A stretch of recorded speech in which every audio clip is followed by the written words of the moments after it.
نظر بد اور جادو میں فرق؟ اللہ نہ کرے کسی کو نظر لگ جائے تو اس کی تشخیص اور علاج شریعت کی روشنی میں۔ اچھا، ماشاء اللہ۔ یہ اکثر کویسچن کیا بھی جاتا ہے اور اکثر دیکھا ہے کہ نظر بد کے جو مریض ہیں نا وہ جادو کے چکر میں رہتے ہیں۔ اب یہ بھائی نے جو سوال کیا ہے، اب نظر جو ہے، نظر ایک نظر کا لگ جانا، اب بعض لوگ چند لفظ پڑھ کے نا دنیا کے وہ ایسے کندھے اچک دیتے ہیں، یہ کیا ہوا؟ خالی نظر آنکھ سے نہیں لگتی، نظر زبان سے بھی لگتی ہے، نظر سوچ سے بھی لگتی ہے، نظر جن کی بھی لگتی ہے، نظر ماں کی بھی لگتی ہے، نظر حاسدین کی بھی لگتی ہے، ٹھیک؟ تو اس سے بچنے کا طریقہ بھی بتایا قرآن میں بھی اور احادیث میں بھی۔ رسول اللہ صلی اللہ علیہ وسلم فرمایا کہ میری آدھی امت قبروں میں چلی جاتی ہے نظر کی وجہ سے، یہ صحیح حدیث ہے۔ میری آدھی امت قبروں میں چلی جاتی ہے، جوان اونٹ ہنڈیا میں پک جاتا ہے، جوان قبر میں اور اونٹ ہنڈیا میں۔ تو اللہ محفوظ رکھے سب سے ان تین چیزوں جو ہے نا، جو عام جس کو لوگ بڑا ایزی لیتے ہیں، جادو ہو گیا، اس کو ہم بہت بڑا سمجھتے ہیں، ہائے جادو ہو گیا، نظر کے مقابلے میں ایک ذرہ بھی نہیں ہے جادو۔ نظر تو برباد کر کے نسلوں کو رکھ دیتی ہے، اس لیے فرمایا نا کہ اپنی خوشیاں اور اپنے راز چھپایا کرو، اپنی خوشیاں اور اپنے راز چھپا کے رکھا کرو۔ من شر النفاثات فی العقد ومن شر حاسد اذا حسد، اس میں ان بھائی کا سوال ہے، جواب ہے، جادو اور نظر میں فرق۔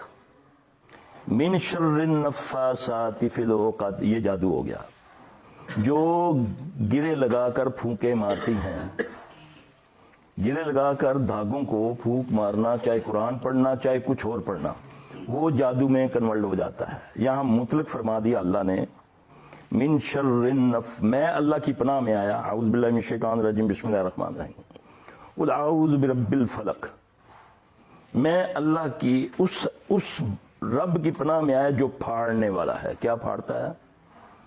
جو اندھیروں کو پھاڑ کے صبح میں ہمیں داخل کرتا ہے۔ کتنا بڑا رب ہے کوئی اور دنیا میں ہستی جو رات کو دن میں بدل دے؟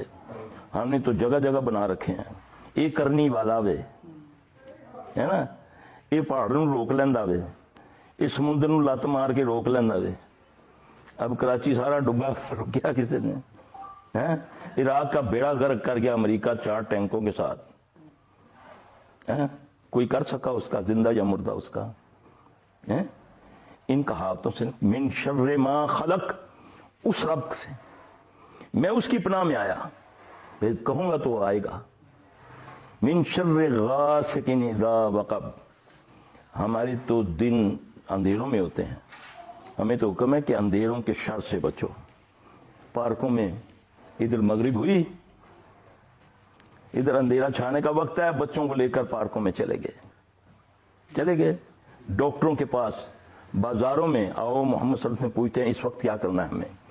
آپ نے فرمایا مغرب سے پہلے اپنے جانور اور اپنے بچوں کو گھروں میں بند کر لیا کرو، اس وقت جنات شیاطین کے نکلنے کا وقت ہوتا ہے، وہ تمہارے بچوں کی دبر میں انگلی کرتے ہیں۔ اپنے دروازوں پر اللہ کا نام لے لیا کرو، بسم اللہ کر کے اپنے دروازے بند کر۔ تو اللہ کیا کہہ رہا ہے؟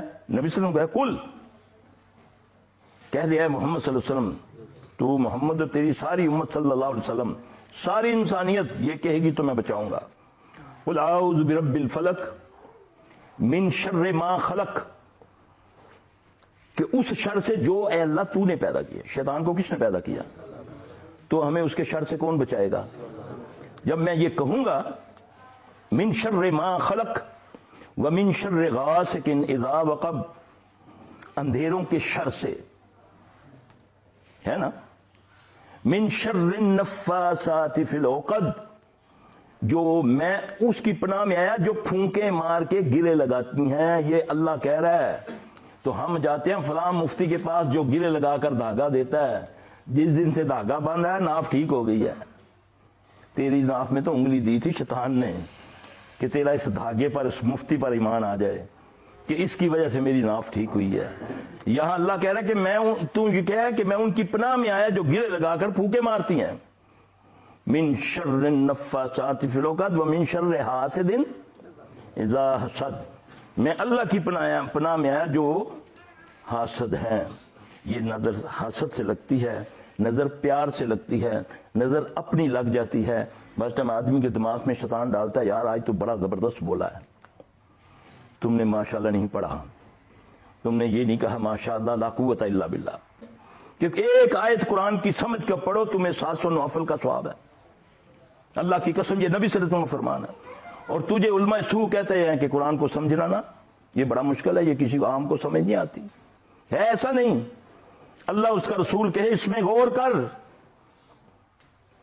کہاں شروع ہوتا ہے کہاں آ کر مکمل قرآن ہوا.